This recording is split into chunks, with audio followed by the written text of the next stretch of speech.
Euh, la journée, tout d'abord, bienvenue à la Journée mondiale de la traduction 2019, ici à Montbéliard. Et nous allons parler pendant cette journée de la qualité. Cette première table ronde, à cette première table ronde, nous allons essayer d'aborder la qualité du côté des traductrices et du côté de ses clientes. C'est une table ronde assez inusitée, c'est pas le mot, mais c'est une table ronde assez intéressante, justement parce que c'est très difficile de réunir clientes et traductrices pour parler de leur métier, métier de traducteur et des demandes des clientes. Je suis Aparecido da Silva, je suis membre de la Société française de traducteurs et je vais animer cette table ronde. Mais merci à tous d'être venus.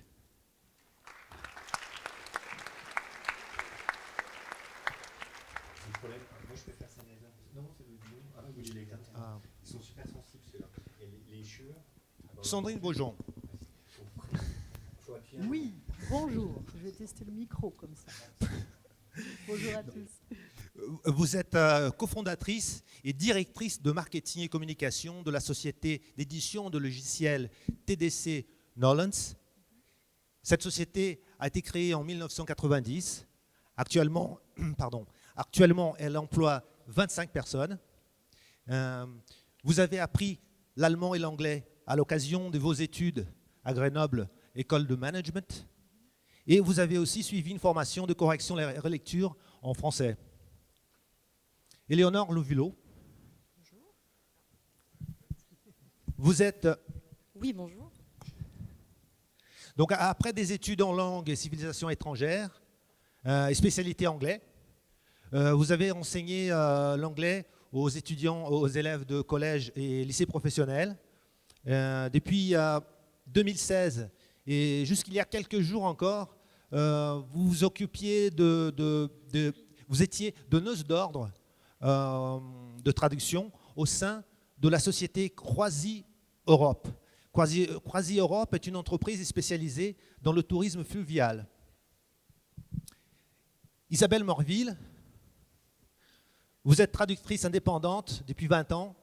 Vous traduisez de l'anglais vers le français et vous êtes spécialisée dans les secteurs des énergies renouvelables et des droits fondamentaux, avec une prédilection transversale pour la rédaction épicène. Depuis quelques années, vous gérez aussi des projets multilingues pour le compte d'entreprises françaises. Mary Moritz, on n'a plus besoin de vous présenter. Vous êtes traductrice indépendante du français vers l'anglais depuis 2007, spécialisée en marketing vers le marché américain, dans le domaine du tourisme fluvial, dans le domaine technique aussi, plus précisément la mécanique. Vous êtes aussi intervenante depuis 3 ans en Master 1, T2M à Dijon, et également le Master Langues étrangères appliquées et au commerce et aux affaires internationales. Et à ces 2 masters, vous enseignez une discipline qui s'appelle, 2 disciplines qui s'appellent Starting Your Own Business et Being a Freelance Translator. Je vous remercie beaucoup, Éléonore et Sandrine, d'être venues, parce que nous savons très bien que se déplacer lorsqu'on est donneur d'ordre, ce n'est pas simple. Donc nous sommes très touchés par le fait que vous avez accepté notre invitation. En guise d'introduction, est-ce que chacune d'entre vous peut nous donner votre définition de travail de qualité en tant que donneuse d'ordre et en tant que traductrice? Sandrine.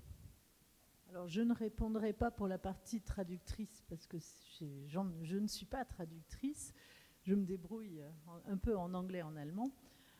Pour moi, la qualité de la traduction que je reçois quand je demande un travail sur quelque sujet que ce soit, en fait, c'est que les natifs, mes interlocuteurs natifs américains ou anglais, ne se rendent pas compte que le document initial était français.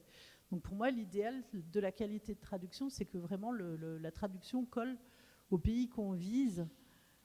C'est évidemment très très optimiste parfois quand je vois les documents qu'on fournit en point de départ ou les budgets qu'on a consacrés sur ces sujets-là, mais pour moi l'idéal ce serait ça. Et je crois que c'est tout. Après, moi je suis dans un domaine technique, donc le travail de qualité aussi, c'est de rester très très collé aux normes officielles, internationales, aux référentiels métiers, référentiels automobiles, des choses comme ça. Donc c'est de vraiment être capable aussi de s'approprier un vocabulaire, un glossaire qui existe et qui est normatif, donc sur lesquels on n'a pas de choix. On est très très loin de la poésie et de la littérature, hélas. Mais en même temps, c'est un challenge aussi de s'approprier ces vocabulaires-là. Voilà. Isabelle Morville. Alors, on est à l'autre bout de la France, mais je vais quand même faire une réponse de Normande. Je pense que la journée qu'on va consacrer aujourd'hui à la qualité ne suffira pas à faire le tour de la question pour plusieurs raisons. La qualité, je dirais qu'il y a autant de critères de qualité pour une traduction qu'il y a de traduction. Pour deux raisons majeures. La première dépend du texte, parce qu'effectivement, on ne va pas traduire un logiciel extrêmement encadré par des normes internationales comme on va traduire un poème ou une notice technique d'une tondeuse pour le jardin, etc. Donc ça, on en a bien conscience. Ce dont on a peut-être moins conscience, et encore que, c'est l'autre aspect qui va définir, sur lesquels reposent les critères de qualité, qui est la chaîne du lectorat. C'est-à-dire que moi, en tant que traductrice, je vais avoir un jeu de critères de qualité qui ne sera pas forcément celui de ma donneuse d'ordre, qui ne sera pas forcément celui de l'utilisateur final du produit, que ce soit le lecteur ou la lectrice d'un site internet à visée marketing ou que ce soit la fameuse notice de tondeuse. Donc il y a là toute une chaîne, il y a plusieurs parties prenantes dans cette chaîne de lectorat et c'est difficile de se mettre d'accord sur un jeu unique de critères de qualité. À cela s'ajoute, à mon avis, dans la définition, tous les curseurs de pondération. C'est-à-dire que même si sur un même texte, avec une chaîne de lectorat qui est impliquée dans la décision en amont de la traduction ou au fil de la traduction, reste encore à se mettre d'accord sur les curseurs, c'est-à-dire le respect, par exemple, les deux critères, respect du texte source et adaptation culturelle au public visé, eh bien, sont deux critères qui ont des intérêts fondamentalement opposés. Donc, où est-ce qu'on place le curseur? Qui place le curseur où? C'est énormément de dialogue, ça nécessite énormément de dialogue et forcément, c'est chronophage. Éléonore Lovillo, qu'est-ce que vous pourriez dire à propos de la définition de travail de qualité en tant que donneuse d'ordre? Ça va rejoindre un peu ce que disait Sandrine. C'est sûr que pour CroisiEurope, on a vraiment besoin d'avoir du contenu qui va vendre du rêve, puisqu'on vend des croisières, on vend du rêve, on a besoin de contenu qui soit pas seulement traduit, mais qui soit vraiment adapté pour le public que l'on vise. Donc effectivement, il nous faut quelque chose de bien rédigé, quelque chose à forte visée marketing, c'est la spécialité de Mary. Et on a besoin aussi de respecter un certain glossaire, étant donné que finalement le déroulé d'une croisière est sensiblement le même d'une croisière à l'autre. Les escales changent, mais c'est vrai que la terminologie et puis la phraséologie restent similaires à travers tous les différents programmes. Donc on a vraiment besoin d'un respect d'une terminologie, d'une phraséologie à travers tous les documents qui sont livrés. Et c'est vraiment les critères les plus importants. Après, on a aussi, j'aurai l'occasion de revenir là-dessus après, mais comment dire, Mary, justement, est quelqu'un qui n'hésite pas à revenir vers nous pour nous dire qu'il y a des soucis dans le texte source, le document source. Et donc, pour moi, un travail de qualité, c'est aussi un travail qui sait repérer les erreurs dans le texte source, venir nous les communiquer pour qu'on puisse travailler ensemble, soit des erreurs, soit des maladresses, et qu'on puisse en fait se travailler ensemble pour trouver ce qu'on pourrait dire de mieux et ce qui pourrait convenir dans le texte source comme dans la traduction. Voilà. Merci.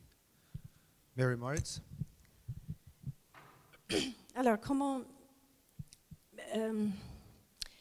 moi, je vais citer 3 niveaux de qualité pour moi, et je vais prendre en compte de toute mon activité. Il y a la qualité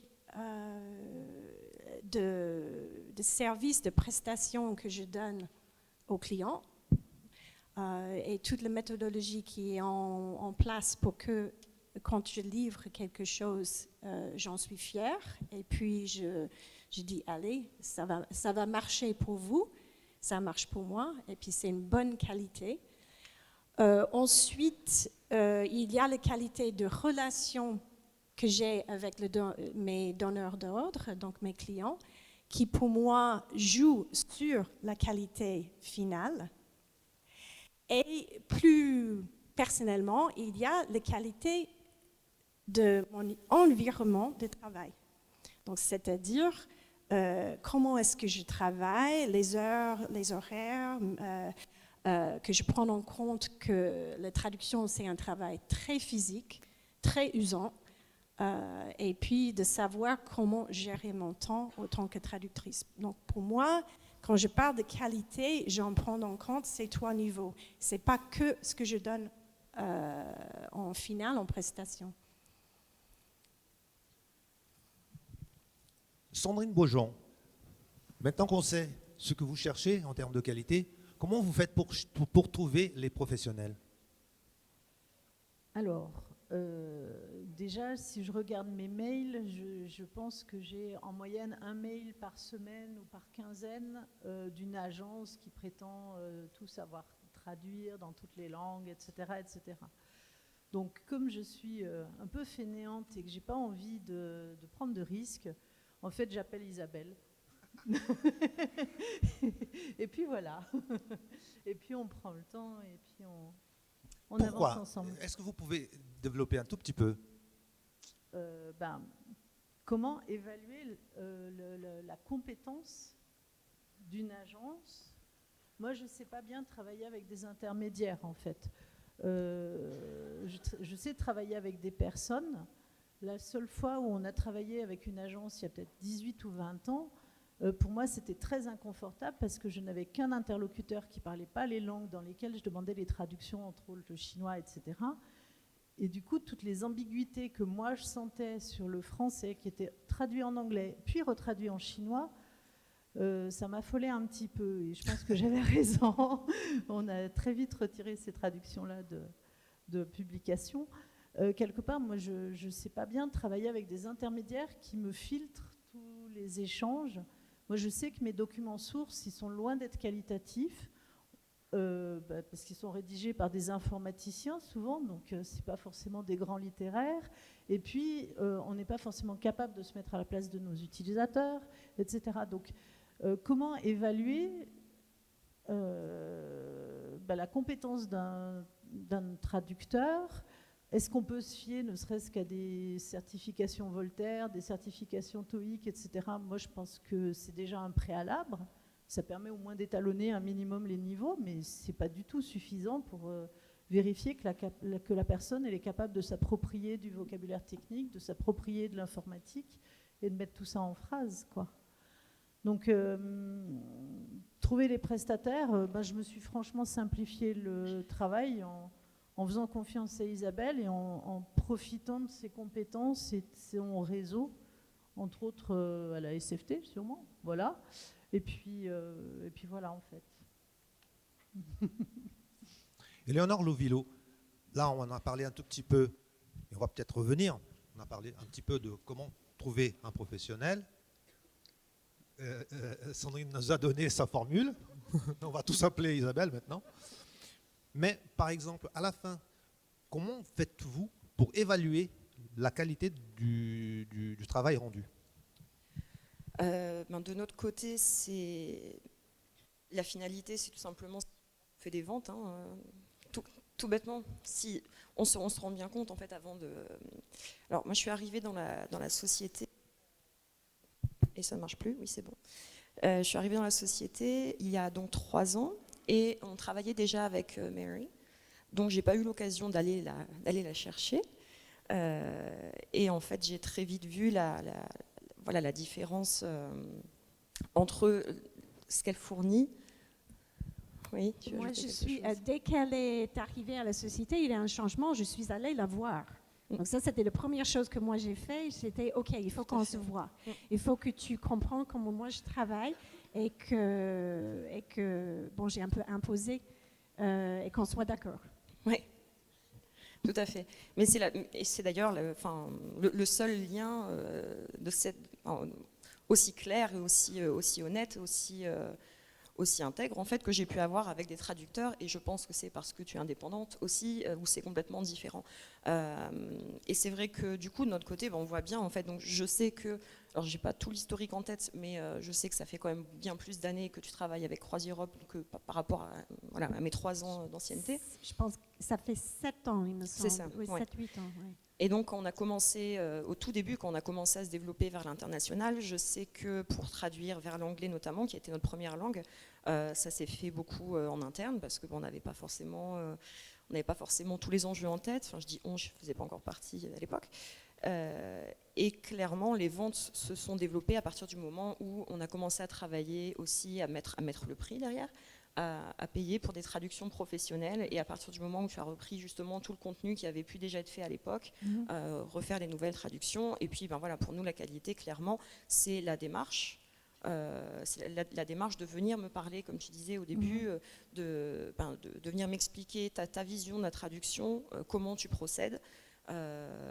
Et ça c'est quelque chose qui fait que on est resté avec toi depuis 7 ans, alors que finalement pour les autres combinaisons de langues, donc là, pour rejoindre la première question aussi par rapport à comment on fait pour trouver, je rejoins un peu ce qu'a dit Sandrine, c'est-à-dire qu'on a tout le temps des sollicitations de la part d'autres d'agences, donc après on fait suite ou pas. Par exemple pour l'espagnol et pour le néerlandais, parce qu'on fait aussi une traduction vers ces 2 langues, on voit avec... Oui, ça fonctionne, oui. On voit avec en fait nos bureaux qui sont basés à Bruxelles. On a un bureau à Bruxelles, on a un bureau à Madrid. Et quand finalement on n'arrivait pas trop à faire confiance aux emails balancés comme ça par les agences de traduction, un petit peu pour tout le monde la même chose, on allait les voir eux et leur demander, écoute, est-ce que tu n'as pas un contact? Est-ce qu'il n'y a pas quelqu'un dans son entourage qui fait de la traduction? C'est comme ça qu'on est passé par une traductrice indépendante pour l'espagnol qui réside à Barcelone. Donc finalement, on essaye petit à petit de continuer à faire du travail avec plus d'indépendants. Pour l'instant, ce n'est pas encore le cas pour toutes les combinaisons de langues, mais on essaye. Et après, pour évaluer la qualité, globalement, dans le cadre de mes fonctions, j'étais aussi censée donc réceptionner les traductions et les insérer dans un logiciel qui nous permettait de les faire remonter sur nos sites web. Donc j'avais quand même un regard sur tout ce qui était écrit, et forcément c'est au bout d'un moment, même si j'ai pas la prétention d'être à l'aise en espagnol et en néerlandais autant que je peux l'être en anglais, mais à force d'expérience on finit par repérer quand il y a des petites incohérences. Après c'est plus évaluer, alors on va pas dire évaluer la qualité rédactionnelle, la qualité marketing, parce que ça j'en ai pas les compétences, et finalement on n'en a pas trop les compétences au sein de la boîte, mais par contre relever les erreurs qui peuvent être très importantes. Je sais que une fois, on a eu une erreur, j'en parlais un petit peu avec Sandrine avant, où dans le document source, on avait excursion facultative qui a été traduit par excursion incluse, ce qui est en fait une énorme faute, et heureusement... Excursion facultative. Excursion facultative avait été traduit par excursion incluse. Voilà, nous, on doit faire attention parce qu'il y a des prestations payantes et non payantes. Si moi, je fais une erreur par rapport à une prestation payant et je dis que c'est inclus, ça va créer des problèmes Tout à fait. par rapport à les clients et les chaînes de Mais ils sont en droit de réclamer. Ouais. Ils sont en droit de réclamer très clairement. Et on a Ah déjà eu bah, beaucoup de ouais, litiges ouais, par ouais. rapport à ça. Par rapport à ça. Ouais. Donc voilà, ça fait partie des choses aussi. C'est les petites choses pour lesquelles nous, on peut évaluer. Après, clairement, la finalité, pour revenir à ce que je disais avant, c'est l'état des ventes, simplement. Je vais juste ajouter, si je peux ajouter une chose, parce que, alors, Eleonore et moi, on est d'accord par rapport à l'approche de la traduction. Je milite Eleonore, et c'était à elle, à l'intérieur de la société, à faire monter ce qu'elle voyait, elle, parce que ça ne s'est pas rentré, ça ne s'est pas monté très haut. Des fois, ça restait bloqué là. Mes traductions ne sont pas partout sur les sites, par exemple. Je ne traduis pas tout. Il n'y a pas une démarche de qualité pour tout. Et des fois, il y a des moments où moi je vois et je dis, bah, écoutez, moi je n'ai pas fait ça. Ça me fait mal de vous voir.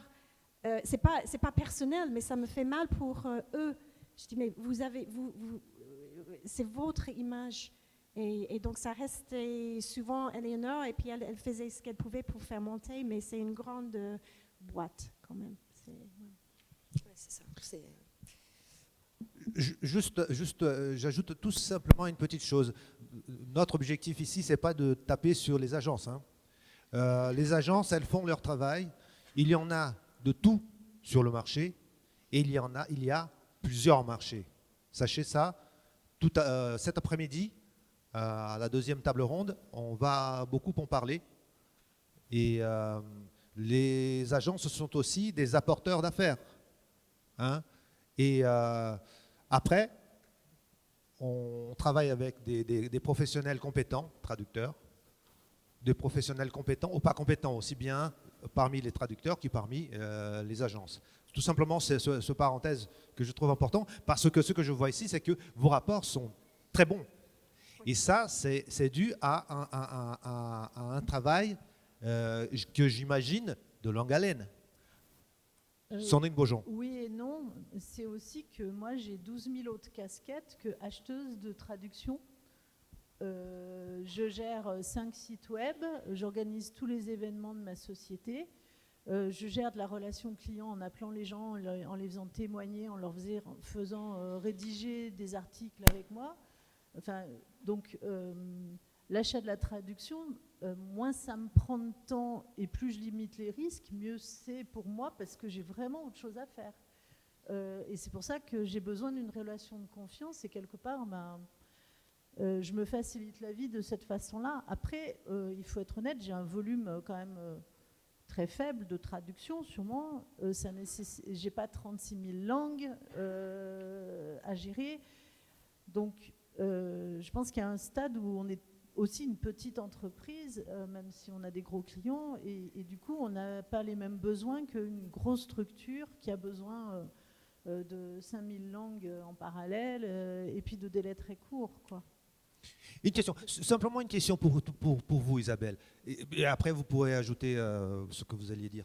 Comment avez-vous fait, vous, Isabelle Morville et Mary Moritz, pour construire cette relation de confiance en tant que prestataire?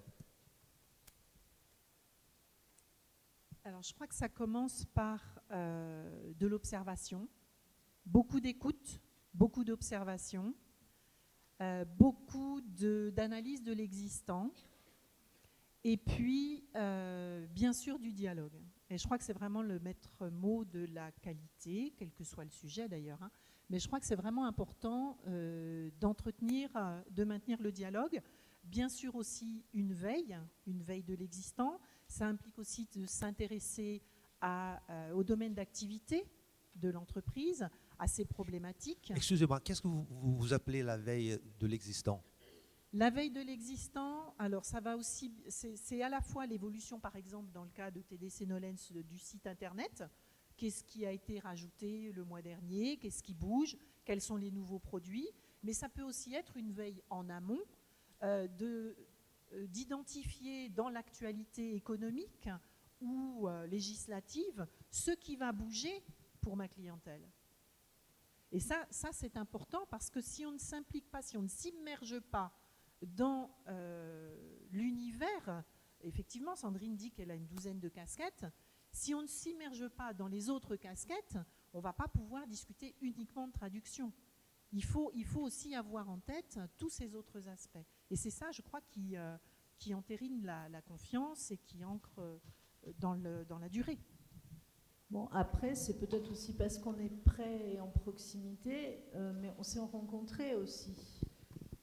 Et on a beau être au 21e siècle, faire beaucoup de choses par Internet. Nous, on passe notre vie en webconférence ou en Skype ou en vraie réunion. On est en fait, je vais parler un peu de comment on a organisé. Donc, Nolens, on est à peu près une trentaine en fait aujourd'hui. Et on a décidé de passer dans un mode de management holacratie, c'est-à-dire un mode de management d'entreprise libérée. Donc chacun a des rôles avec des droits, des redevabilités dans chacun de ces rôles et chacun a des autorités. C'est-à-dire que moi j'ai l'autorité sur les sites web, je fais ce que je veux. Si les autres ne sont pas d'accord, ils ont qu'à me le dire, mais c'est moi qui décide de tout. Et vous appelez ça l'holacratie? Holacratie, ouais, c'est un mode de management d'entreprise libérée. Donc du coup, on passe nos journées, on passe beaucoup de temps en réunion avec chacun l'incrustation sur des écrans de la tête des autres qui sont à Paris, Clermont, Belfort, et on travaille ensemble en collaboratif de cette façon-là. Donc on a de l'habitude de fonctionner comme ça, mais il y a un moment où, ok, on produit chacun de notre côté, mais de se rencontrer, je pense que ça contribue aussi à la qualité de la relation. Après, être capable de prendre le téléphone pour dire oui, mais là, ça ne va pas, je pense que c'est stratégique aussi d'un côté ou de l'autre, quoi. Mais peut-être que ça, on se le permet aussi parce qu'on a peut-être moins de pression que des grosses structures ou parce qu'on est plus en confiance ou parce qu'on ne veut pas jouer aux acheteurs sous-traitants idiots, quoi. C'est vrai que nous, on est dans une démarche où on veut fonctionner en partenariat avec notre écosystème. On ne veut pas se battre avec les gens qui sont autour de nous. On veut bien se battre contre les concurrents, mais pas ni avec les clients ni avec les fournisseurs. Donc, il faut qu'on fonctionne de façon transparente aussi, quoi. La transparence. La transparence, pour moi, c'est être humain. Justement, quelle est la place des rapports humains? Vous avez, Sandrine, vous avez parlé du fait de voir les gens, de parler aux gens, ne pas passer que par des messages, par des mails. Quelle est donc, Mary, l'importance des rapports humains lorsqu'on veut établir des relations professionnelles saines et intéressantes pour les deux côtés? On peut avoir des relations très humaines par mail. Et pour moi, parce que par exemple, je pense à une cliente que j'ai jamais rencontrée, j'ai même pas parlé au téléphone, mais on a des échanges très humains. Ouais, c'est la qualité. Et c'est pas, alors, pour moi, c'est d'être vrai, à l'écoute, une personne entière, à la fois entière mais professionnelle. Donc, je ne me cache pas derrière une façade. J'ai ma petite boîte, mais je peux dire je suis à l'écoute et oui, j'essaie dont je suis capable. Et si on me fait une demande que je ne peux pas faire, je dis non, ça je ne peux pas faire. Donc pour moi, c'est vraiment être la qualité et cette humanité. Et puis bon, aller voir avec Eleanor, je suis allée voir et puis on a tout de suite eu un déclic. On peut Donc au bout d'un certain moment, vous êtes vu en personne, je veux dire. Et vous avez très vite. À chaque fois, donc je me suis dit, donc c'est une démarche de ma part. Je viens de le faire parce qu'elle a quitté son poste. Donc je me suis dit, elle quitte le poste. Il faut absolument que je voie la personne qui va arriver derrière. Et puis pour parler de, OK, qu'est-ce qu'on veut que notre relation, qu'est-ce qu'on veut que, etc., que ça, comment on parle, parce que je vais relever des choses qui peuvent fâcher. J'ai pas compris. Qui peut fâcher, c'est-à-dire que je vais parler de la qualité source. Et il faut que cette personne soit prête à assumer le chaîne de retour par rapport à une qualité source éventuellement, ou des changements que moi, les décisions que moi je prenne, il va falloir que je dise, OK, moi je prends cette décision, on va voir si on est d'accord ou pas. Donc il faut des échanges qui sont, il faut que ça soit clair et transparent. Justement, pour profiter ici, Éléonore Lovillo et Sandrine Beaujon sont ceux que nous appelons des clients directs. Hein. Est-ce qu'il y a une différence dans votre façon de travailler, Isabelle Morville et Mary Moritz, lorsque vous collaborez avec des agences de traduction? Je travaille avec une agence avec qui j'ai des rapports pas mal avec des donneurs d'ordre, donc des gestionnaires de projets. Et c'est pour ça que je continue à travailler avec eux. Mais j'ai la chance de pouvoir faire ça. C'est un choix. Je n'ai pas compris. Comment ça, c'est de la chance? Pourquoi? C'est la chance, c'est-à-dire que... c'est la chance. J'ai des contacts avec des clients directs. Donc pour moi, c'est une chance, c'est quelque chose qui est venu vers moi. Donc c'est pour ça que je considère ça comme une chance. Effectivement, ça a été rappelé tout à l'heure, il y a différents types d'agences, différentes catégories, différents esprits de travail dans les agences. Si on prend la caricature d'agence internationale avec laquelle ça m'arrive de travailler aussi, bien sûr, il y a beaucoup moins d'espace, beaucoup moins d'interstices pour ce dialogue, pour cette relation humaine et pour un travail de qualité. Moi, il m'est arrivé de recevoir des bons de commande sur lesquels le nom du client final était effacé. Donc j'ai reçu un document à traduire sans savoir pour qui c'était. Alors voilà, avec ce qu'on a commencé à dire sur la qualité, je crois qu'il n'y a pas d'autres commentaires à faire, forcément je vais basculer cérébralement dans un mode beaucoup plus exécutante que force de proposition. Avec une clientèle directe, je me sens beaucoup plus à même d'apporter ma valeur ajoutée, quelle qu'elle soit, que ce soit sur la gestion, le pilotage d'un projet, que ce soit sur l'ouverture de mon réseau, que ce soit sur une analyse, une forme d'audit ou de recommandation sur le texte source ou sur un processus à mettre en place. Voilà. Je me sens beaucoup plus force de proposition, évidemment, avec une clientèle directe qu'avec une agence. Voilà. Après, il existe des agences avec lesquelles, Mary le rappelait, avec lesquelles on peut avoir aussi dégagé ce temps. Parce que la qualité, c'est chronophage. C'est complexe et c'est chronophage, forcément. Alors, ouais, je ne touche pas forcément la qualité que je veux avec cette agence, mais ce que je touche, c'est toujours le rapport humain. Donc, on me contacte, moi, Mary, est-ce que tu es disponible?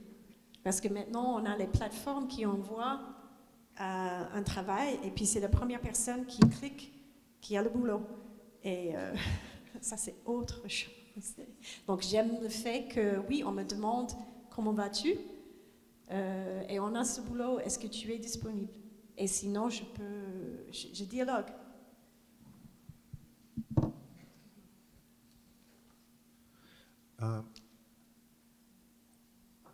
Juste, oui. Sido, excuse-moi. Par rapport à ce qui a été dit tout à l'heure, Mary comptait sur Éléonore pour faire remonter vers l'intérieur les problèmes sur les documents sources et tout.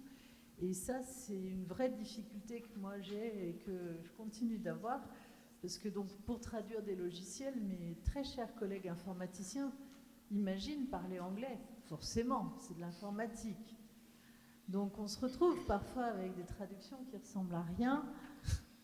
Et donc maintenant, on a essayé de mettre des process que non, c'est pas les informaticiens français qui intègrent la traduction, ça passe bien par nos traductrices préférées. Avant de donner les traductions, mais ça date de récent, on fait relire vraiment pour le français, déjà éliminer toutes les fautes. On a essayé de faire un travail aussi d'uniformisation, parce que les messages, un coup, voulez-vous faire ceci ou souhaitez-vous faire ceci, c'est complètement aberrant de mettre des nuances dans un logiciel. Donc il y a tout ce travail de fond, de qualité du français qui est très difficile à faire comprendre en interne, qui est super chronophage, et puis qui se voit, enfin, oui, qui se voit pas, qui est pas vendable, même en interne pour moi. Donc faire les traductions, etc. C'est des budgets qui sont pas encore acquis, par exemple, mais ça viendra. Et c'est vrai que surtout vis-à-vis de l'anglais, tout le monde croise dépatouiller un peu en anglais. C'est pas vrai.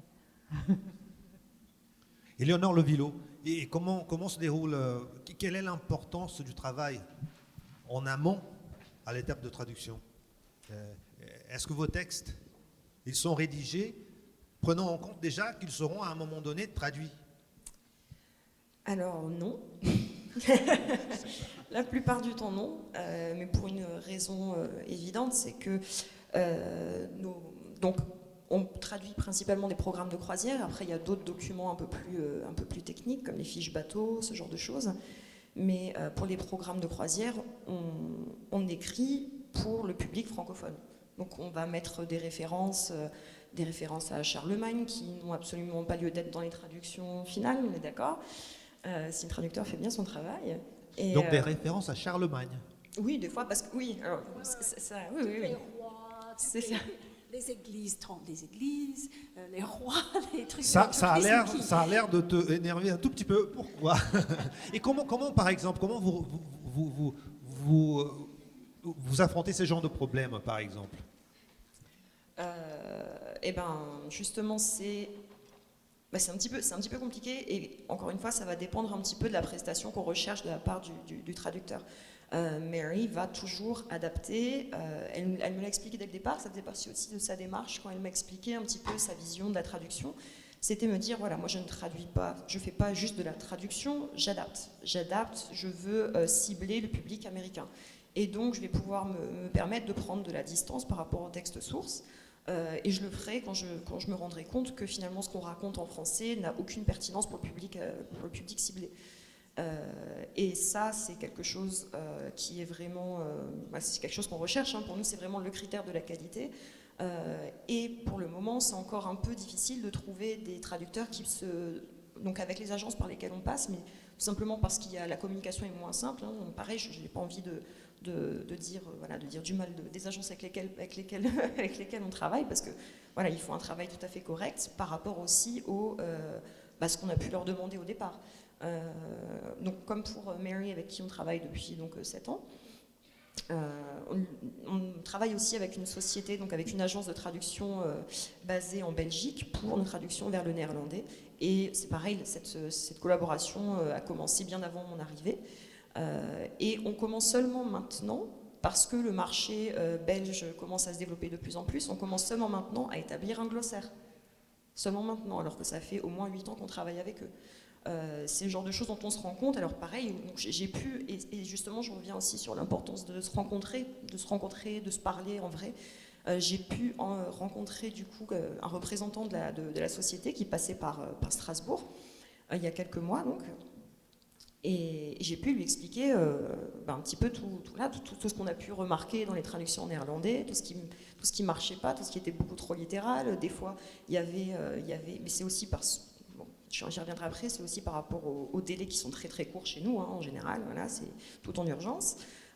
Mais des fois, on s'est retrouvé avec des noms, des titres de chansons françaises traduits en néerlandais. Voilà, ce genre de petites choses. Donc je leur disais, voilà, ça, on s'en fiche en fait. Soit on les mentionne pas, soit on mentionne des équivalents, je sais pas, mais trouver une solution, mais n'allez pas traduire les titres, voilà.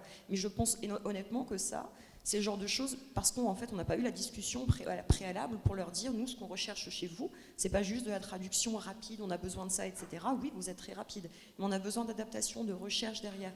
Et je leur ai expliqué, c'est vrai que depuis qu'on s'est rencontrés, ça a clairement évolué dans le bon sens. On a mis en place ce glossaire, on a pu le faire en collaboration avec l'équipe de Bruxelles, avec les personnes qui travaillent sur nos brochures en langue néerlandaise.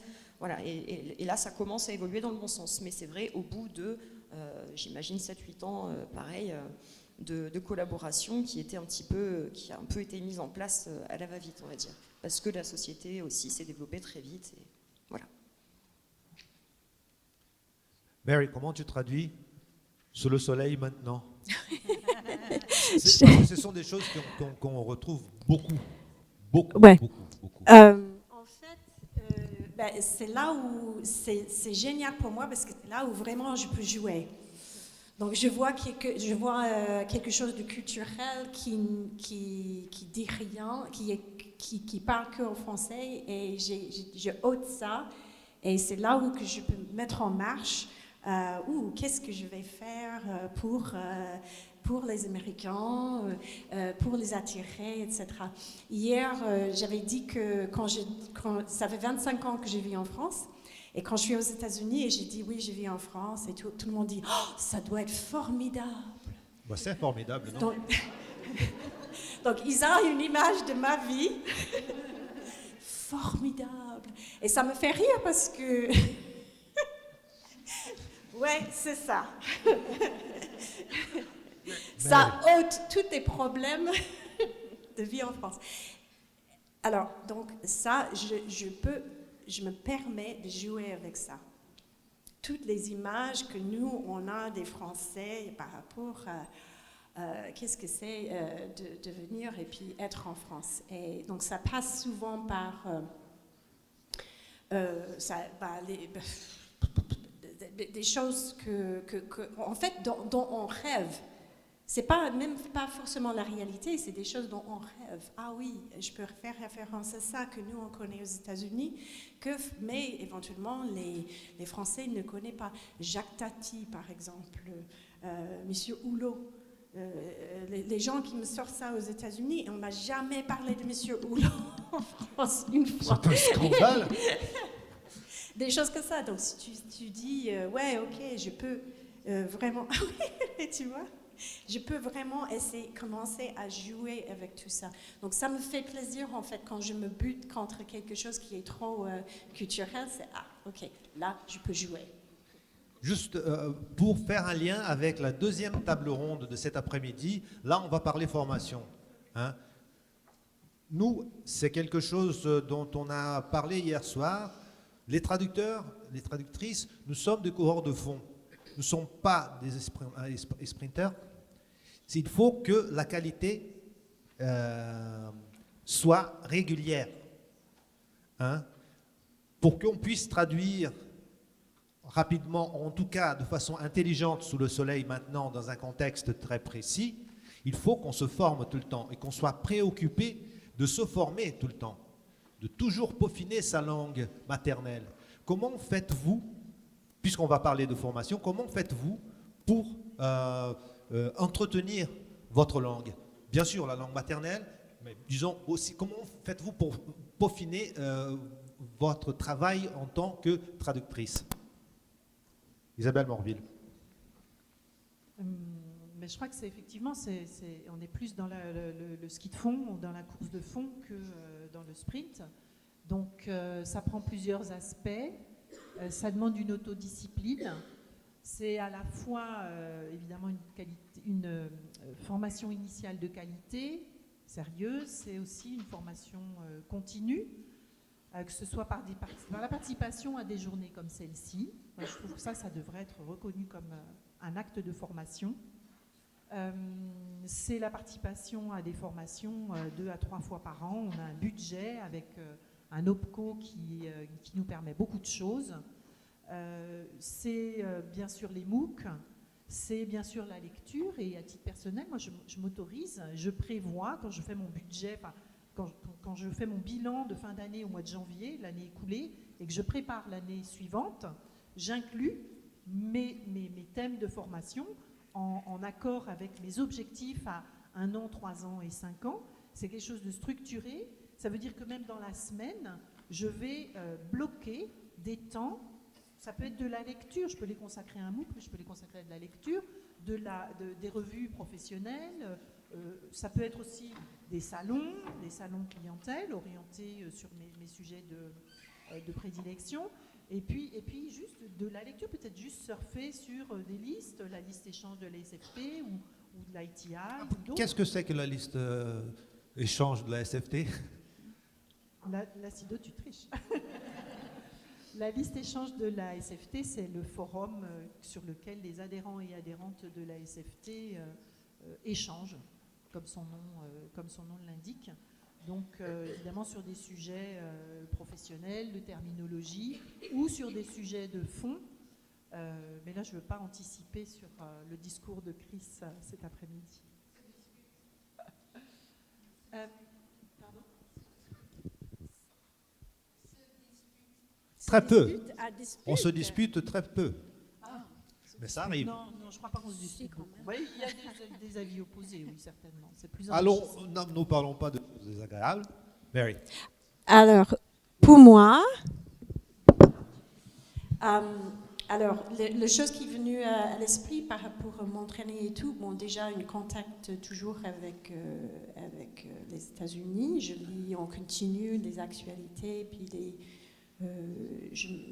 j'essaie d'être au courant par rapport au changement de langage, le changement de tendance, le changement surtout sociaux qui arrivent.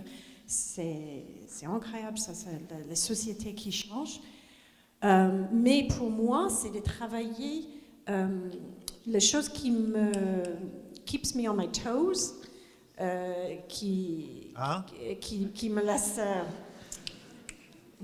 je suis alerte, je ne sais pas comment dire, keeps me on my toes. Alors, keeps me on my toes. qui me laisse éveillée, ouais. Merci Laurent. À la page, oui, si tu veux. Mais bon, c'est de travailler en équipe.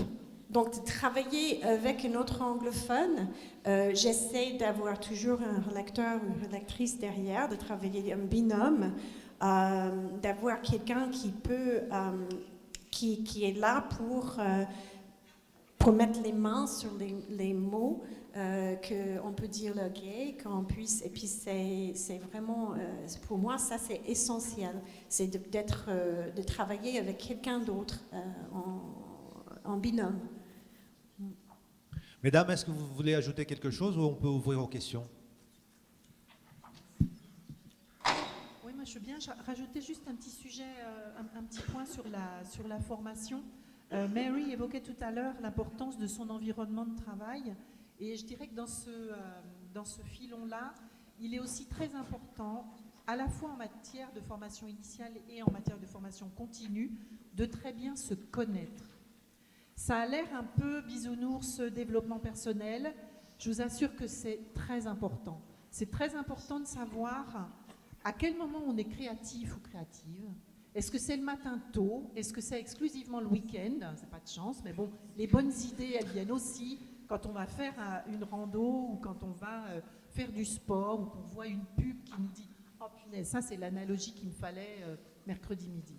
Donc, je crois que c'est très important de savoir comment on fonctionne, à quel moment on est au maximum de nos possibilités et du coup d'organiser à la fois sur la journée, sur la semaine, sur l'année, notre travail en fonction de ça. C'est important de s'accorder du temps. On est aussi notre propre RH, notre propre happiness manager. C'est très trendy. C'est joli ça, happiness Voilà, manager. happiness manager. On a aussi toutes ces casquettes en tant qu'entrepreneuse indépendante et c'est très important de prendre soin de nous. Donc s'il faut acheter une jolie fleur pour mettre devant nous, eh bien oui, ça fait partie du budget. On s'offre une jolie fleur parce que ça nous inspire. Si on a besoin d'aller faire une sortie en ski pendant midi avec ou sans le chien, parce que du coup à 14h on est d'attaque pour reprendre un travail de fond, eh bien oui, il faut le faire, sans scrupule. Et je crois que c'est très important de se connaître bien soi-même aussi. Ouais, le travail, moi je vais revenir sur le travail des traducteurs. Ça m'avait, quand je me suis lancée à fond, comme tout le monde. Et avec mon enthousiasme, je ne me suis pas rendu compte que, en fait, comme c'est un travail physique, mais ce qu'on met dedans, c'est physique, c'est-à-dire qu'on ne bouge pas. Donc c'est physique parce qu'on ne bouge pas. C'est physique parce qu'on est en mental et c'est physique parce qu'on est devant l'écran. C'est usant. Et si on ne se met pas sur soi-même, on ne va pas tenir dans le métier. Moi, je voudrais juste enlever ma casquette de donneuse d'ordre, de cliente. Je voudrais juste remettre ma casquette de vieille créatrice d'entreprise. Maintenant, on a des salariés, mais on a été très longtemps sans salariés, évidemment. Nous, ce qui nous a vraiment construit, aidé, remonté le moral à chaque fois qu'on avait des blancs sur les commandes clients ou des coups de mou pour X raisons techniques ou commerciales, c'est d'être en réseau, c'est de fonctionner en coworking, c'est d'aller voir des gens. Nous, on a eu de la chance, on était dans des pépinières d'entreprise. Même si on parle avec la coiffeuse du coin qui est aussi en train de monter son coiffeur, on peut trouver des points de rencontre ou des points de se remonter le moral ou des idées qui viendront d'elle ou que vous allez lui donner. Et puis quelque part, votre journée, vous aurez fait quelque chose pour quelqu'un d'autre en n'étant pas tout seul devant votre ordi à travailler. Donc moi, je trouve que d'essayer de fonctionner en réseau, de se mettre dans des associations, même si c'est en local, même si c'est un truc de coworking et qu'on fait que prendre un café, ça peut faire un bien fou et aérer la tête, et ça peut permettre d'absorber les hauts et les bas qu'on a forcément tous, à la fois au niveau perso, énergétique, et puis au niveau boulot aussi. Parce que je pense qu'il y a des moments où, enfin vous avez de l'expérience toutes les deux, Mary et Isabelle, mais il y a quand même des moments, j'imagine, où il y a des méga pics de charge et puis des creux, et puis vous êtes indépendant. Donc est-ce que le creux va vraiment remonter? C'est pas si simple peut-être. Donc voilà, moi, le réseautage et le travail en collaboration, comme disait Mary, je pense que c'est bien. Et c'est pas forcément qu'avec les gens de son métier, ça peut être les gens de son quartier aussi.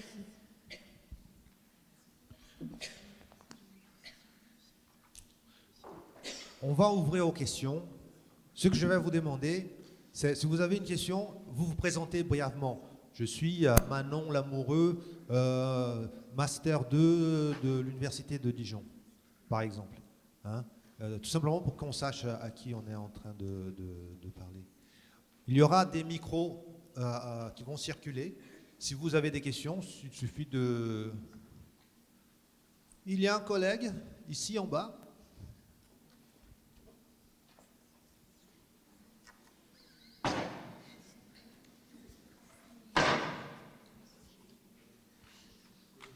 Oui, bonjour. Je suis Eric Alsru, traducteur indépendant à Besançon, membre de la CFT depuis une trentaine d'années. Je dirige ma question vers mes chers collègues Isabelle et Mary. Je voudrais revenir sur quelque chose que Isabelle a dit, que faire de la qualité, c'est complexe et chronophage. Je pense que c'est très juste. Et puis, Mary a donné l'exemple, elle a parlé de l'exemple, le fait qu'elle fasse de l'adaptation, qui n'est pas forcément même le même travail que la traduction. Donc, c'est un travail qui va au-delà de la traduction, et elle a aussi parlé du fait de travailler avec un binôme en relecture. Alors, tout ça, c'est bien sûr complexe et chronophage, mais aussi il y a un prix à tout ça. Donc ma question est, pour mes collègues, c'est comment chiffrer la valeur ajoutée de cette qualité, et ensuite comment convaincre les clients de payer pour cette valeur ajoutée. Alors, en fait, je vais donner je ne sais pas si tu as quelque chose à dire à ça, mais je pense qu'Eleanor peut parler de ça aussi, par rapport à comment ça fonctionne à l'intérieur. Nous, quand on a chiffré, on était très clair de ce qu'on donnait en binôme. Je travaille avec quelqu'un en binôme par rapport à ça. Oui, effectivement, donc par rapport au niveau des différences de tarifs, elles sont très claires entre la prestation, donc comme je disais tout à l'heure, par rapport aux agences avec lesquelles on ne demande pas exactement les mêmes prestations, parce que le marché est moins important que le marché anglophone, par exemple. On sait ce qu'on a en fait en payant plus, mais clairement ça se chiffre, et la différence, elle est quand même parfois du simple au double par rapport à d'autres.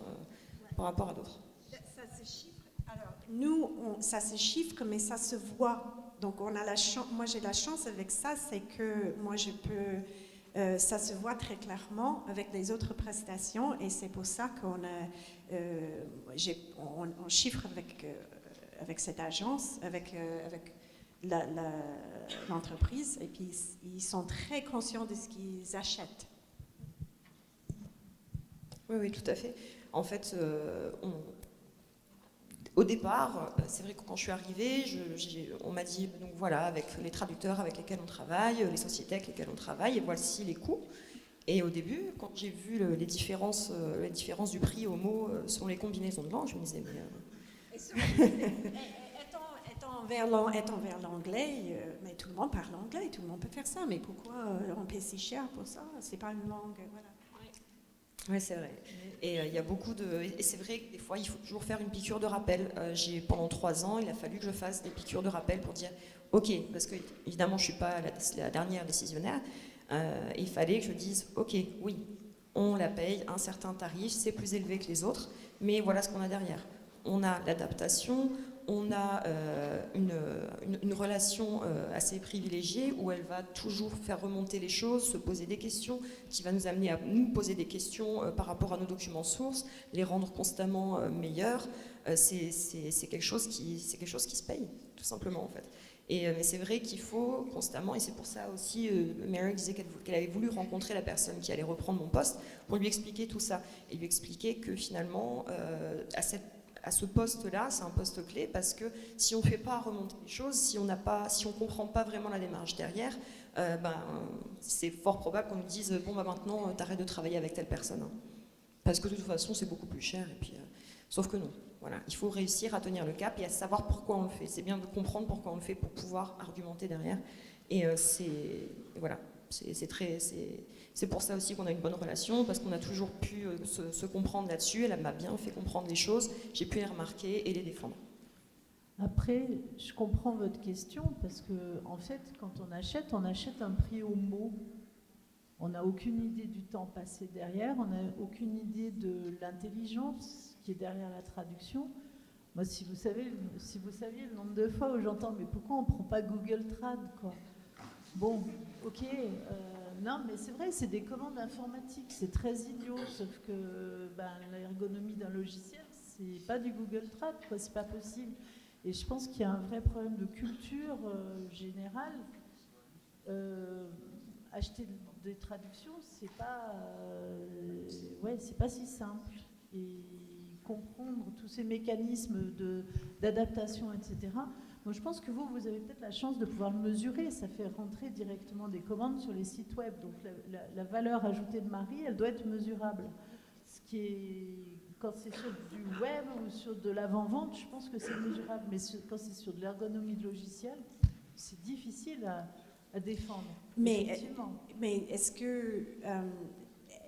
parce que ce que je fais aussi, c'est que souvent avec mes clients, je vais vraiment expliquer comment je travaille. Donc, c'est-à-dire avec mes outils, avec mes choix et tout. Donc, est-ce que vous avez eu le même formation, si tu veux, vis-à-vis qu'est-ce que c'est d'acheter un... Parce que tu as dit, on achète au mot. Ben oui. Mais non, on donne un tarif au mot. Vous achetez pas un mot. Oui, non, c'est pas ça. Oui, mais le budget qu'on va défendre, c'est X mots fois X. Oui. Voilà. Donc, après, voilà, c'est tout, ça, c'est notre boulot derrière à dire, mais non, vous achetez même pas une phrase. Hein. C'est autre chose. Ouais. Excusez-moi, on n'est pas obligé de faire un tarif homo non plus. Par exemple, moi j'essaie de faire des prix forfaitaires pour une prestation, Ouais. prix par mot. En fait, j'ai commencé avec Croisière Europe avec un tarif horaire et ils nous ont demandé de traduire ça en mots. C'était leur, parce qu'on a dit ok, on va faire par heure, et puis je ne sais pas pourquoi, mais ils ont dit non, on fait au mot. Pour Donc pouvoir on a chiffré au anticiper sur mot. les budgets. Ok. Ça c'est juste pour qu'on Mais puisse anticiper sur voilà. le budget. C'est quand même pratique, on se dit tiens, il va y avoir dans ce support de formation, il y aura à peu près 20 000 mots, donc d'emblée je sais qu'il faut que je récupère X euros ou à peu près. Mais nous on connaît nos capacités, et moi je peux chiffrer en heures et tarif en mots, et puis c'est vrai que je pense que quand on vérifie les factures à la fin, on a beaucoup plus tendance à faire confiance tout simplement. Au début, quand on voit une facture, on voit tant de nombre de mots nouveaux, les répétitions, les correspondances, etc. Alors que finalement, le travail à l'heure, on se dit comment le traducteur évalue en fait ce qu'il fait en 1 heure, en 2 heures, en 3 heures, et on peut se dire qu'il peut y avoir quelque chose d'un peu plus flou. Ça peut être un peu plus flou, et je pense que c'est quand même peut-être un peu moins facile d'évaluer si oui, ok, d'accord, ça c'est un tarif qui est acceptable parce que, en fait. C'est rassurant. Ouais, c'est ça. C'est rassurant pour nous en fait d'avoir. C'est un moyen de rassurer le client qu'on est transparent. Donc ça ne me gêne pas, parce que derrière, c'est mon boulot à moi de bien chiffrer mon tarif en mois. Est-ce qu'il y a d'autres questions?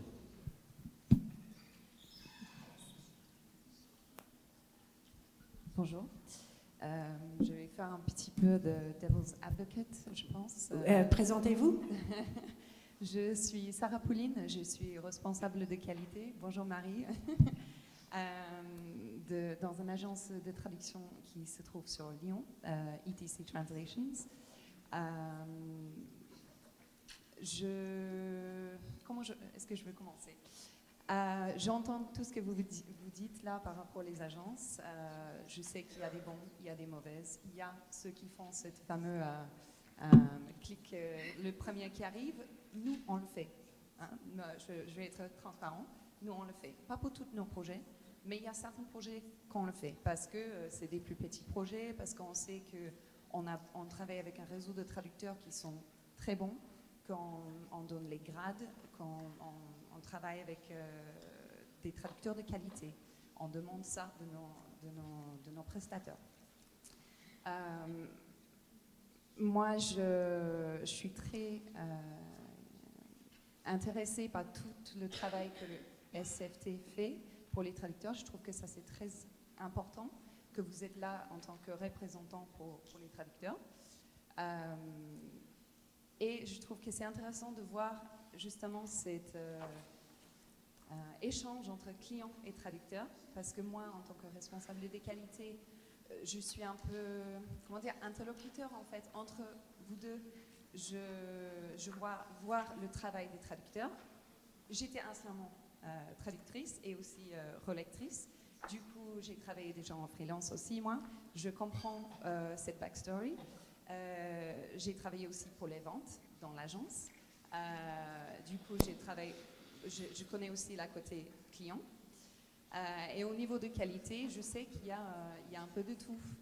On pourrait aussi parler du fait que la qualité n'est pas quelque chose d'objectif non plus. Il y a des différents besoins de qualité dans la traduction. Parfois, on a besoin juste de comprendre le sens derrière et pas forcément avoir une traduction qui est fiable aux sources, mais voilà. Ma question pour les traductrices, c'est comment est-ce que vous assurez que votre travail vous-même est de qualité quand vous le faites? Est-ce que vous avez un système de relecture, des choses comme ça derrière que vous faites? C'est quelque chose qui m'intéresse. Et j'ai une deuxième question pour les clients. Comment est-ce que vous demandez ce niveau de... Est-ce que vous demandez comment vous évaluez le travail de vos traductrices? si c'est pas juste de la vente en fait. Si c'est, est-ce que vous avez les rédacteurs internes qui regardent des choses comme ça? Voilà, je vous pose ça. Alors, pour moi-même,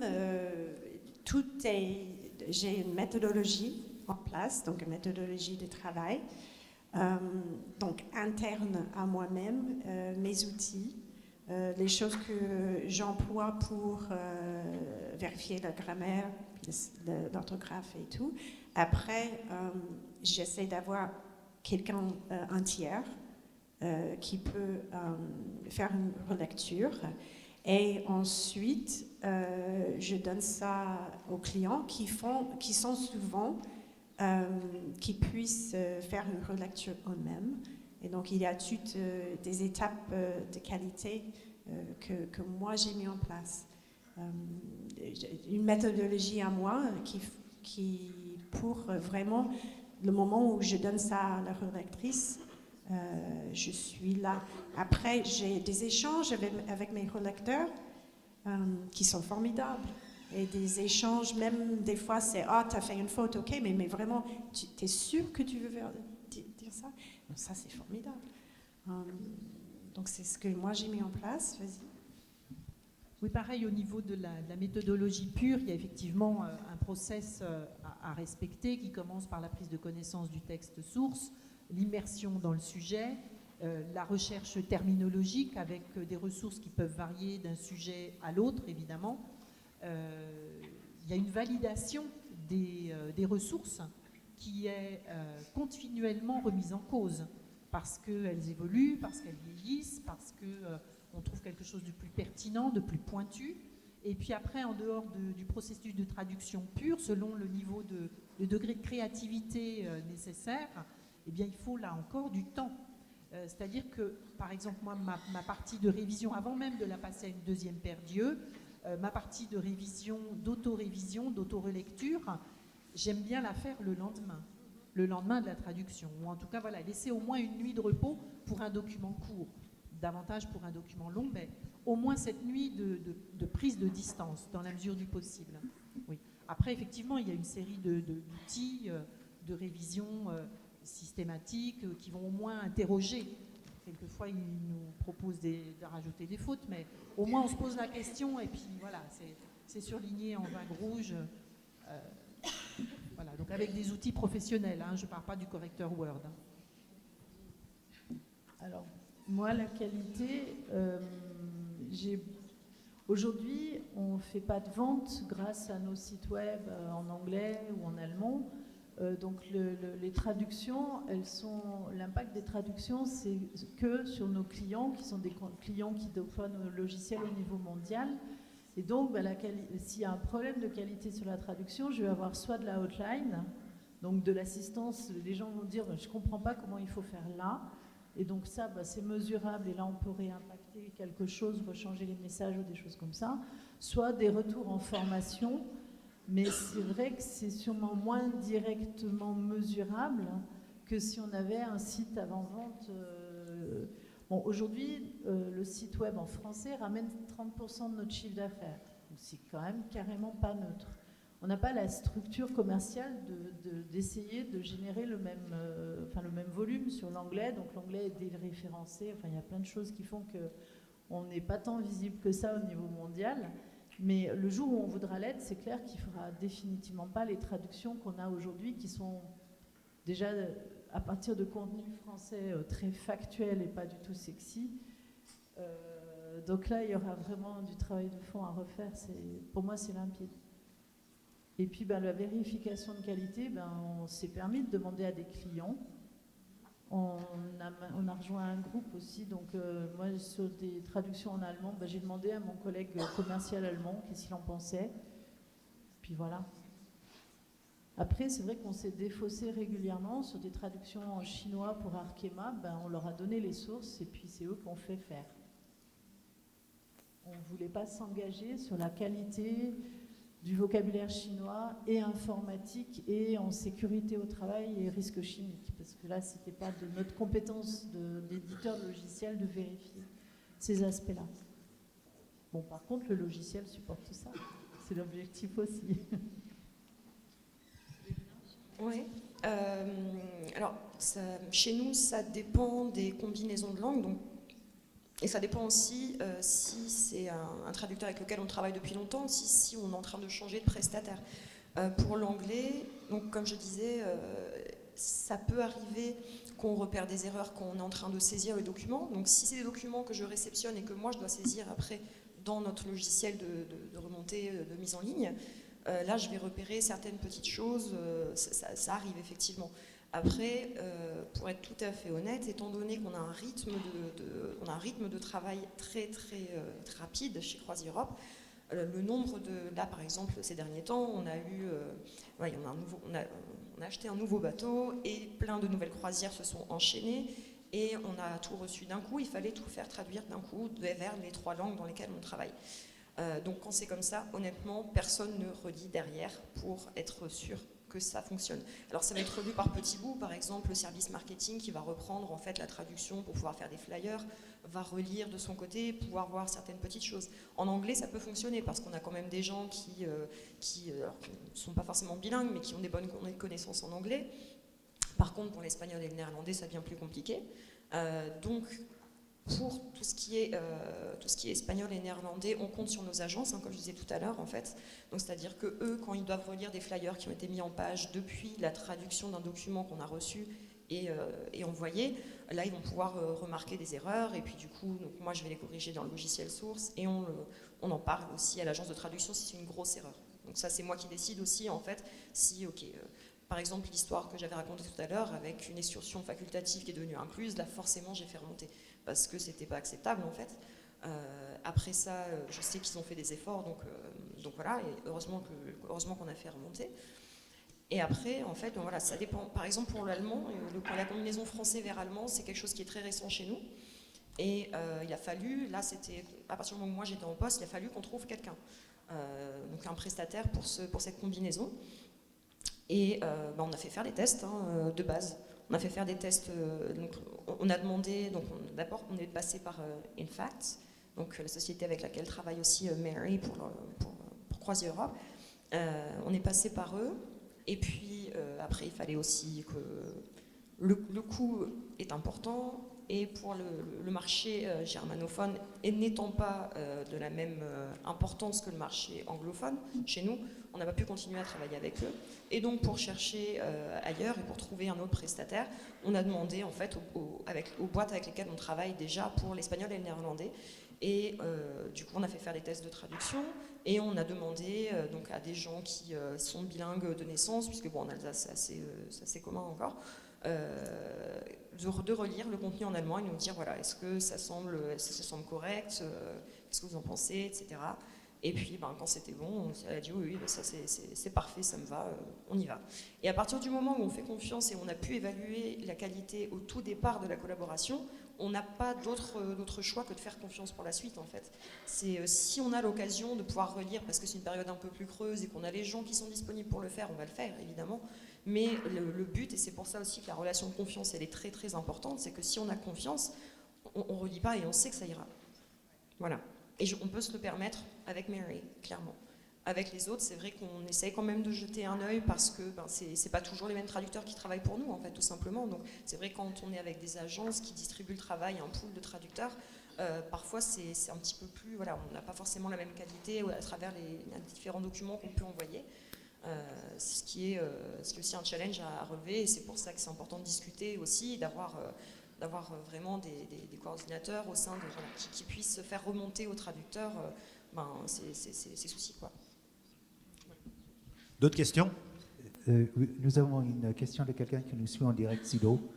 Alors la question, je pense, s'adresse principalement aux traductrices. Pouvez-vous aborder la question des logiciels de TAO et leur importance pour la qualité, notamment pour la gestion terminologique?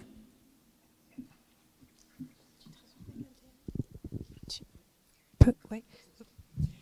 Alors, donnons l'exemple de CroisiEurope, un CAT-tool pour moi. J'en emploie parce que je vais avoir un programme, donc tous les ans, ils m'envoient des programmes avec des changements, mais il y aura 80% du programme qui reste. Donc, ça facilite pour moi, je peux très vite savoir qu'est-ce qui reste du programme d'itinéraire de croisière et qui ne reste pas. Après, la chose qui est très importante pour moi en Tao, c'est le glossaire. Je suis adepte des glossaires. Je suis vraiment, c'est ce que je fais le mieux dans mon boulot, c'est je construis des glossaires. Et puis donc avec Croisière Europe, en fait c'est tous les noms des villes. Et on a dû faire un choix. Ok, comment est-ce qu'on choisit un nom de ville? Parce qu'il y aura des noms en allemand par exemple. Il y a Mayence, Mainz, il y a des choses comme ça. Et donc pour moi, c'est beaucoup plus facile de ne pas tenir ça en tête, de ne pas avoir à chercher ça à chaque fois sur l'Internet et que j'ai un glossaire. Donc pour moi, un Tao, ça m'aide énormément par rapport à la qualité de ma traduction, aussi des choses qui se répètent, des formulaires. Ça m'aide au niveau de qualité que je vais donner à Eleanor et ça m'aide au niveau de ma qualité d'environnement de travail. Donc ça, je peux faire avec elle. Après, il y a certaines choses avec, bon, je fais un Tao, mais après, je reprends complètement le document et je refais complètement le document d'A à Z.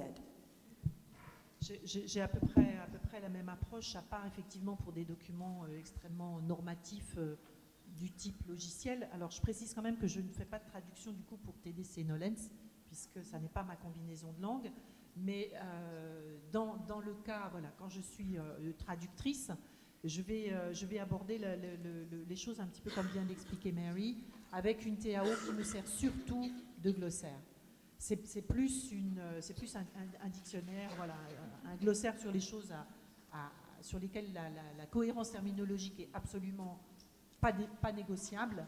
Et pour le reste, je pense que la créativité, j'ai quand même besoin un petit peu de marge et de souplesse sur la créativité. Donc j'utilise assez peu la TAO, si ce n'est dans sa fonction glossaire. Si je peux ajouter quelque chose, excusez-moi, je me permets d'entrer dans la discussion. Il ne suffit pas de mouliner une traduction dans un logiciel de traduction de TAO. Une fois tout ça fait, il faut enlever ça du logiciel, il faut lire, il faut que ça sonne français, il faut que ça sonne anglais, américain, il faut que ça sonne anglais, britannique. La machine, c'est un outil. Hein? Ce n'est pas parce que dans la traduction antérieure, cette phrase a collé que parce qu'elle est reprise par le logiciel et mise dans un autre contexte, ça va encore coller une fois. Ça ne va pas de soi. Il faut reprendre le tout, oublier la langue source et travailler sur votre langue maternelle. Et c'est là que vous allez voir, non, ça c'est pas du français, ça c'est bien, ça c'est pas bien. Et on change beaucoup. Ceux qui parfois, certaines agences et même certains clients ne comprennent pas. Il ne suffit pas de donner une mémoire. Hein. S'ils veulent quelque chose de qualité, il faut aussi donner cette possibilité de créer à partir de ce qui a été déjà fait. Et je m'arrête là. Est-ce qu'il y a d'autres questions? Dominique, c'est aussi un collègue. Allô? Vous m'entendez? Je ne sais pas si ça résonne, là, ça va? Dominique Michelin, donc traducteur indépendant, membre de la SFT. On t'entend très mal, Dominique. Allô, allô, allô. Donc, Dominique Michelin, traducteur indépendant, membre de la SFT. Désolé pour les interférences. Moi, déjà, je voudrais remercier donc, cette table ronde et notamment donc, les clientes ou les donneuses d'ordre, parce que là, je trouve qu'on a vraiment une grande première en plus, à mon avis. Et pour moi, c'est tout à fait le genre de relation vers laquelle qu'on doit viser, en fait, avec des clients. Alors, je sais que c'est un travail de longue haleine, ça prend du temps, parce qu'en fait, moi, je suis aussi dans le tourisme, mais plus aérien dans mon cas. Donc, j'ai un partenariat avec une société qui est un petit peu du même genre, et j'apprécie ça énormément. Donc on a mis en place effectivement tout ce qui est transparence, etc. Et bon, je vais être rapide parce que je sais qu'on est un peu pris par le temps. Ce que je voudrais en fait demander surtout aux clientes, aux donneuses d'ordre, c'est en interne, quelle est la perception du travail de traduction? Comment un traducteur ou une traductrice est perçu d'une façon, on va dire, globale? Parce que je sais que ce travail de relation de client, en fait, c'est souvent un travail, entre guillemets, d'éducation ou de long terme.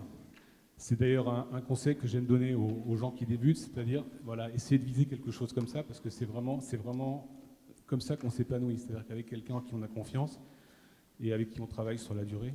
Et je me demande souvent dans les grands groupes, parce que j'ai aussi fait partie d'un grand groupe avant, j'ai fait beaucoup de traductions, quand on confie ça parfois, alors ça peut être des agences, mais ça peut être aussi d'autres gens qui ne sont pas forcément du secteur, on sent tout de suite la différence dans le rendu. Ça m'est arrivé d'avoir à corriger des choses comme ça.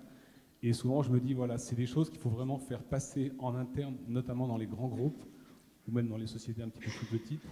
Voilà, comment est perçu, en fait, le travail de traduction d'une façon générale, ou la place du traducteur ou de la traductrice?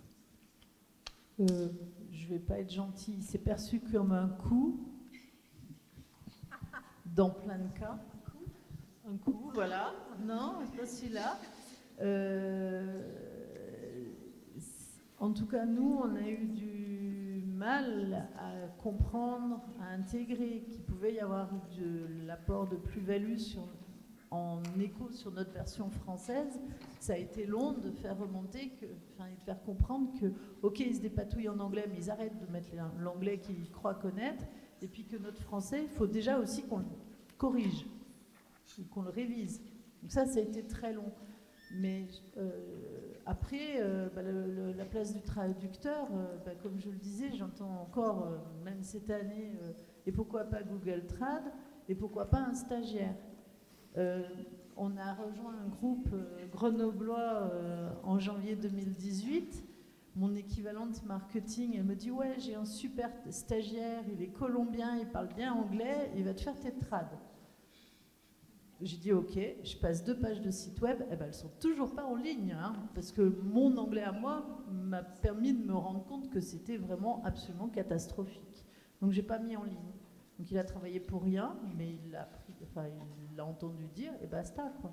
Mais la plus-value ou des apports d'un traducteur, je pense que c'est très difficile à expliquer. Après, la façon de présenter de Mary en disant je fais la traduction et le marketing, ça permet d'avoir peut-être un discours à un niveau différent, je ne sais pas. Bon, nous, on a biaisé le système en disant qu'on faisait tout confiance à Isabelle, et puis voilà. Mais c'est vrai que je pense que de l'extérieur, on ne comprend pas votre métier déjà non plus. Combien de temps ça prend, 10 000 mots? Excusez-moi, est-ce que vous pouvez être un peu plus... Oui. Parce que il y aura une autre présentation là tout à l'heure et on va faire une pause. Allez-y pour terminer. Allez-y pour terminer. Je crois que le maître mot c'était conseil. La valeur ajoutée, elle est dans le conseil. Oui, éducation du client. Et il y a du boulot. Non, de mon côté, ça rejoint en fait ce que dit Sandrine aussi, hein, c'est que de base, on se dit, mais pourquoi en fait on passe par des traducteurs professionnels? Je veux dire, un tel, il a passé 1 an à Londres, enfin c'est bon quoi. Voilà. Malheureusement, c'est un peu ce qui se dit. Alors, et même aujourd'hui, avec les 7 ans de collaboration avec Mary, il faut encore toujours faire des piqûres de rappel. Mais c'est pour ça aussi que le poste de donneur d'ordre est un poste clé en fait au sein d'une entreprise énorme comme Croisière Europe. C'est qu'il faut pouvoir faire la passerelle en fait et dire voilà, moi je sais, je peux voir, je l'évalue. Je lui donne le travail, je vois comment elle fonctionne et je vois la plus-value de son travail par rapport au travail d'autres traducteurs avec lesquels on a pu travailler par le passé, par exemple. Et il faut toujours venir le dire, parce que quand on vient montrer la facture pour signature, on se dit, mais attends, non, mais c'est pas possible, qu'est-ce qui se passe? Enfin, voilà. Et là, il faut dire, oui, d'accord, mais là, c'était difficile parce que ceci, cela. Et là, heureusement, en plus, elle a relevé ceci, cela, et ok, d'accord. Au bout d'un moment, voilà, il commence à lâcher un peu du lest. Mais c'est vrai que c'est toujours compliqué et on voit toujours les traducteurs comme finalement des choses dont on aimerait bien se passer. Hein. Voilà, faut être honnête. On essaye tous, et j'ai un exemple aussi, je vais essayer d'être rapide aussi, mais j'ai un exemple parfait pour ça, c'est que quand on était en train de changer en fait tous nos sites web, on a recréé tous nos sites web de zéro, vers toutes nos langues de travail. Et on avait des nouveaux petits textes à rédiger qui étaient des accroches, des fameuses accroches qu'on allait mettre donc en avant sur les pages de nos sites pour chaque référence de croisière. Ça représentait un nombre de mots assez conséquent, c'était, je crois bien, plus de 10 000 mots. Un document Excel, plus de 10 000 mots, voilà. Et c'était une partie du travail. Hein. On n'a pas voulu, donc, la direction n'a pas voulu passer par les traducteurs professionnels, tout simplement parce que, en fait, dans la conception, quand on a pensé à changer nos sites web, eh ben, les besoins en traduction n'ont absolument pas été évalués dans le budget. Voilà, on s'est dit, c'est bon, on va pouvoir rapiécer, prendre de là, mettre là, etc. Sauf que là, c'était pas envisageable, il y avait beaucoup trop de mots, donc il a fallu qu'on fasse traduire. Et on a préféré faire ça en interne. Donc, j'ai réceptionné ce qu'on a reçu en interne, traduit en anglais, qui n'a pas été fait par Mary, donc, et comme c'était moi qui devais aussi les renseigner dans le logiciel, je me suis rendu compte que c'était littéralement du Google Trad qui avait été fait. Voilà, c'était du Google Trad. Ils ont payé? Et on a payé pour du Google Trad. Oui, tout à fait. Voilà. Donc il a fallu que je repasse partout pour essayer au moins, parce que bon, évidemment c'était compliqué aussi de faire, d'intimer à la direction qui serait peut-être bon de repartir de zéro et de tout refaire faire de zéro, étant donné qu'ils avaient quand même déjà payé une certaine prestation, entre gros guillemets prestation, et donc il a fallu que je repasse moi-même dessus avec mes connaissances en anglais pour au moins supprimer les fautes. Voilà, c'est à défaut que ce soit vendeur, ce qui était quand même le but principal des accroches, comme leur nom l'indique, c'est au moins correct grammaticalement. Maintenant, il y a encore d'autres contenus sur lesquels Mary a pu tomber récemment. Excusez-moi, Léonore. Oui. Là, je pense qu'il va falloir qu'on s'arrête. Oui, ça marche. Hein? Je voudrais encore une fois, Éléonore Lovilo et Sandrine Beaujon, merci beaucoup. Cet échange était très intéressant. Pour un professionnel comme nous sommes quelques-uns ici, c'était très intéressant.